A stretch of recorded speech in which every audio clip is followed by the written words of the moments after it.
Hey, good evening. Let me set this down. Sorry. Okay. Hey, my name's Nat Williamson. And I guess May 28th, I was chosen to lead the end times. My name is Nat Williamson, and I am raising up people how to deal with the end times, okay? My thing is, I've had this real strong relationship with God. That's what I said. I've always had that. I've always been in the Word since my daughter was 2, okay? Didn't think nothing of it, us talking to each other. You know, I talk, he talks in my head, and I didn't think nothing of it. But then the Epstein files broke out. And fear just spread everywhere. Now everybody's freaking out. And understandably, because this stuff is very real. The demonic. So I think, you know, all the spirit realm is all a Twitter because they see that we're not correcting the situation and nobody's getting punished. They understand that stuff. So they're just getting more bolder. And that's what I'm trying to tell you. It's going to get more weird, okay?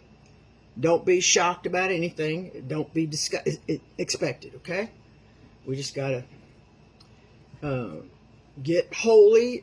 That's all you need to do is get holy and go ahead and start finding ways to set you up for survival. And also network. He wants you to network outside. You know, everybody start getting connected. I don't know if we can depend on phones. At some point, we're not going to have phones, so because they'll know where you are. All right, so let me just start. Got lots to cover. Oh, my thing is, Jesus talks to me, okay? And so he's running this. He raised me up. I have a whole thing where you saw the glory fill on me, okay? It wasn't fake, in case you're not. Anyways, I'm here for the non-believers, okay? The believers got it. They do need to be cleaned up because they're not real Christians, not really. Once you do the Joyce Myers, you say, oh, I didn't know. Okay? Anyways, it's a refresher course, and this will make you holy. This will make you righteous. This will make you, well, Jesus said the other day, this is your ticket to heaven. He said that. Those were his words. I was kind of shocked. This is your ticket to heaven. He knows that if you have really mastered this, you'll be all right. You'll be safe. And then you can concentrate on surviving, okay? All right, the first thing he wanted me to reiterate, silence is abuse, okay? Silence is abuse. Okay, when I talk about people, like my family, things like that, he's okay with it. He said he wants me to use those people as examples of how not to be a Christian. He says, if you think that I'm speaking badly about people when I tell some of my stories, Jesus says it's okay. Because I am to demonstrate how to be the best Christian, okay? I have the honor. Thank you, God. Okay, let's see. Oh, yeah, I got lots. Okay, he just wants me to remind you of some stuff first. We just got to keep reminding ourselves. Unforgiveness will cause cancer. We've discovered that. It's a spirit. Okay? Let me check that off. Unforgiveness will cause cancer. It is a spirit. It's a demonic spirit. You cancel kids, get ready. You're going to suffer.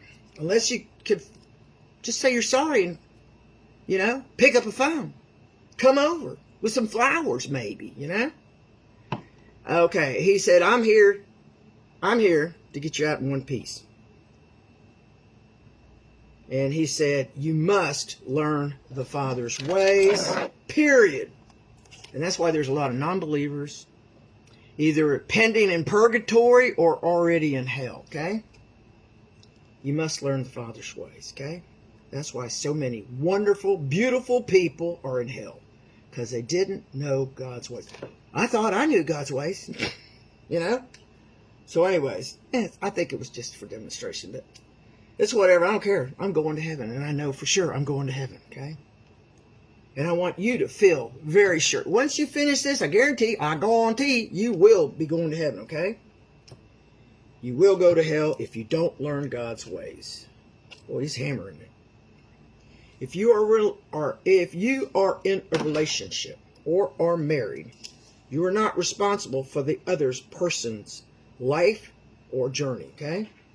If you take hold of their journey, it will hurt or destroy you. You are not responsible for their choices or their journeys, okay? These CDs will control that, okay? So remember, this ministry is about self-control, because if you can't control yourself, you can't do this. And then you're going to attract all the demonic little spirits that are near you, you know, because you're acting nuts. All right, your journey is a nut. Let me start. If you are in a relationship, if you take hold of their journey, it will hurt or destroy you. You are not responsible for their choices. The CDs will control that, God's ways. Your journey is enough. His burden is light, okay? If you can't forgive others, Carly, or anybody else, Michael, Eric, Nancy, whomever, if you can't forgive others, God says, I can't forgive you. I cannot. That's why you cancel kids. Definitely going to hell because you can't forgive your parents for whatever reason, whatever trespass, you know, for them being an asshole or whatever. It's not against God's law to be an asshole. Whatever. I'm not going to even say that because, yeah, I guess it would be. But they're your parents, okay? They get a pass by God. Sorry, they just do. Unless they sexually abuse the children. Then they get sifted. Automatic. They don't need to be caught by anybody or law enforcement. Oh, no. God sifts them right away. Because, you know, yeah, they saw it. So you got sifted. And I'm going to hammer in the males. I'm looking for a napkin. Do not do anything with a young lady. You know, less than 20, don't do it. Unless you're going to marry her and have children. Then it's okay. But if you do that with kids and teenagers, he said he's gonna sift you, okay? That's what he does anyway. He's been doing it. So if you know somebody that did that in the past, you can bet they're in hell, okay? Guaranteed. All right. Oh, he said, get out of the cities and neighborhoods, okay? Number one, get out of the cities and neighborhoods. I know, some of y'all like those big neighborhoods. He's talking about them big ones. Not those few little houses, you know. No, the big ones. And some people just love those things. I don't. No, I don't. I'm getting all kinds of stuff. Hold on.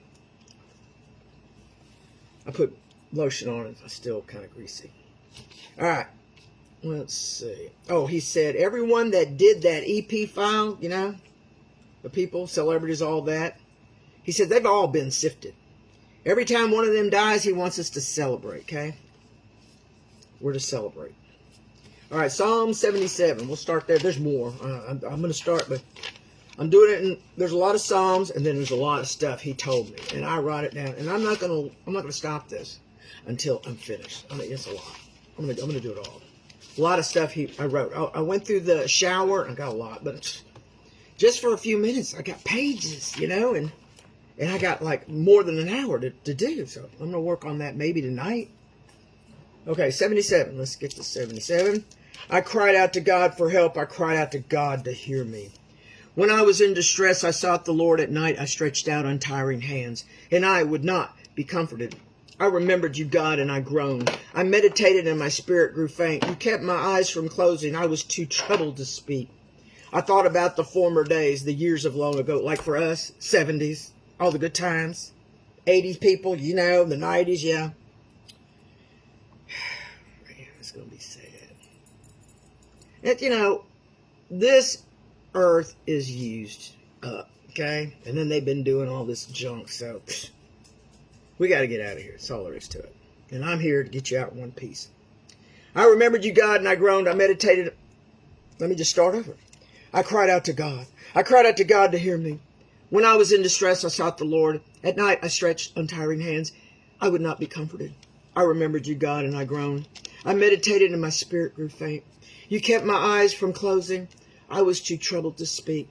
I thought about the former days, the years of long ago. I remembered my songs in the night. My heart meditated, and my spirit asked, will the Lord reject forever? Will he never show his favor again?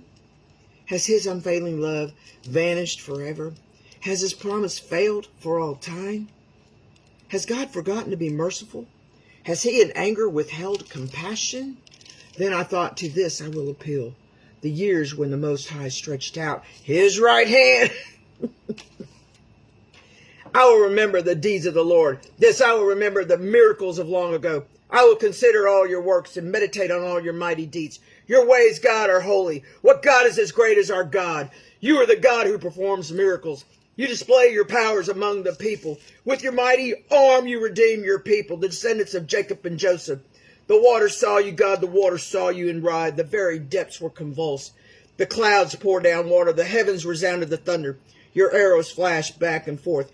Your thunder was heard in the whirlwind. Your lightning lit up the world. The earth trembled and quaked. Your path led through the sea. Your way through the mighty waters, though your footprints were not seen. You led your people like a flock, okay, by the hand of Moses and Aaron, except it's me. Okay, that was 77, and it was about I.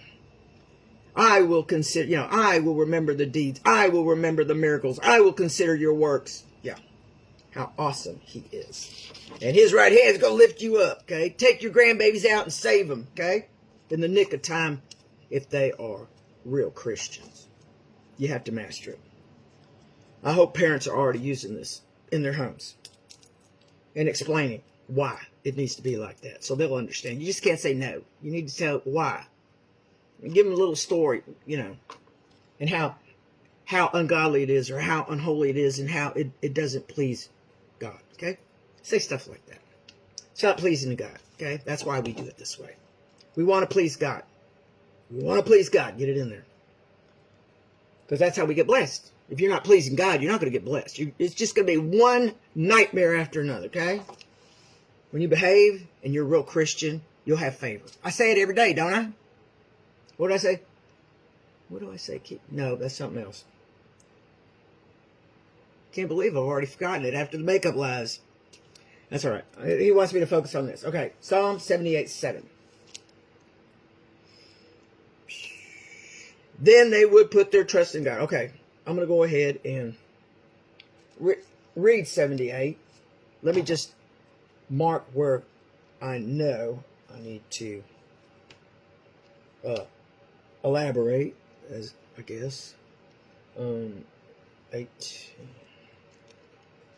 All right, I'll go with that. 78. My people hear my teaching. Listen to the words of my mouth. I will open my mouth with a parable. I will utter hidden things, things from of old, things we have heard and known, things our ancestors have told us. We will not hide them from their descendants. We will tell the next generation the praiseworthy deeds of the Lord, his power and wonders. His power and wonders he has done, the decreed statutes for Jacob, and established the law in Israel, which he commanded our ancestors to teach their children, so the next generation would know them, even the children yet to be born, and they in turn would tell their children. Then they would put their trust in God and would not forget his deeds, but would keep his commands. They would not be like their ancestors, a stubborn and rebellious generations whose hearts were not loyal to God, whose spirits were not faithful to him. So those people are in hell. No doubt. No doubt. You can't be stubborn and rebellious, okay? That's demonic. It is. It's a spirit. Not being loyal. Yeah. Okay, the men of Ephraim, though armed with bows, turned back on the day of battle. They did not keep God's covenant. Yeah, you're going to mess yourself up, and refused to live by his law. They forgot what he had done, the wonders he had shown them. He did miracles in the sight of their ancestors. In the land of Egypt, in the region of Zone, he divided the sea and led them through. He made the water stand up like a wall. He guided them with a cloud by day, and with light from the fire all night. He split the rocks in the wilderness and gave them water as abundant as the seas. He brought streams out of a rocky crag and made water flow down like rivers. But they continued to sin against him, rebelling in the wilderness against the Most High. They willfully put God to the test by demanding the food they craved. They spoke against God. They said, can God really spread a table in the wilderness? True, he struck the rock and water gushed out. Streams flowed abundantly. But can he also give us bread? This is why they get slapped around. Can he supply meat for his people? When the Lord heard them, he was furious. He's God. Come on. His fire broke out against Jacob, and his wrath rose against Israel, for they did not believe in God or trust in his deliverance. You better believe in God and trust in his deliverance. That's just common sense.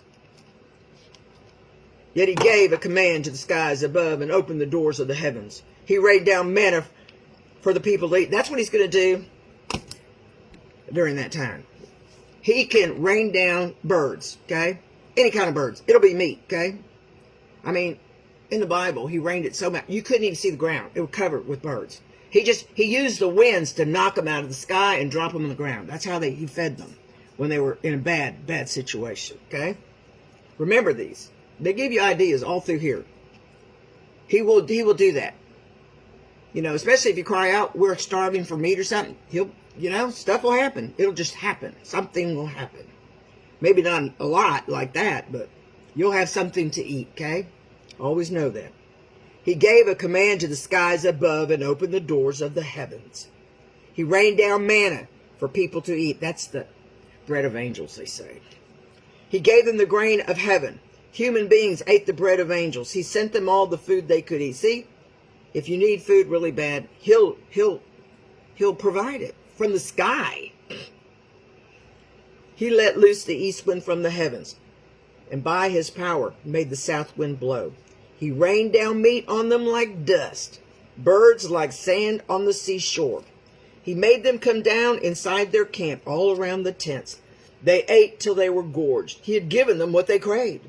But before they turned from what they craved, even while the food was still in their mouths, God's anger rose against them. You know, when you stew, you start thinking about stuff, you know. You just stew. And then he ripped them a new one. God's anger rose against them. He put to death. That's what I mean. When you mock this stuff, you get put to death, okay? Remember that, y'all. This was a God-given gift given to me to use for me when I had to survive the Williamsons, okay? And now I'm giving it to you. I tried giving it before, right when I got it. I was laughed at, I was mocked at, and now he's dead, okay? That's what I'm talking about, guys, okay? Let's not mock this stuff. God's anger rose against them. He put to death the sturdiest among them, cutting down the young men of Israel. In spite of all this, they kept on sinning. In spite of his wonders, they did not believe. So he ended their days in futility and their years in terror. Whenever God slew them, they would seek him. They eagerly turned to him again. They remembered that God was the rock, that God Most High was their Redeemer. But then they would flatter him with their mouths, lying to him with their tongues. Their hearts were not loyal to him. They were not faithful to his covenant. Yet he was merciful. He forgave the iniquities and did not destroy them, only because they were Jews. If they'd been us, forget it. Time after time he restrained his anger and did not stir up his full wrath. What time do I got? Got just a little bit. He remembered that they were but flesh, a passing breeze that does not return. How often they rebelled against him in the wilderness and grieved him in the wasteland. Again and again they put God to the test. They vexed the Holy One of Israel. They did not remember his power. The day he redeemed them from the oppressor. The day he displayed his signs in Egypt. His wonders in the region of Zon. He turned their river into blood. They could not drink from their streams. He sent swarms of flies that devoured them, and frogs that devastated them. He gave their crops to the grasshopper, their produce to the locust. He destroyed their vines with hail, and their sycamore figs with sleet. He gave over their cattle to the hail, their livestock to bolts of lightning. He unleashed against them his hot anger, his wrath, indignation, and hostility. Band of destroying angels. He prepared a path for his anger. He did not spare them from death, but gave them over to the plague. See, that's why you need to get out. They use plagues all the time.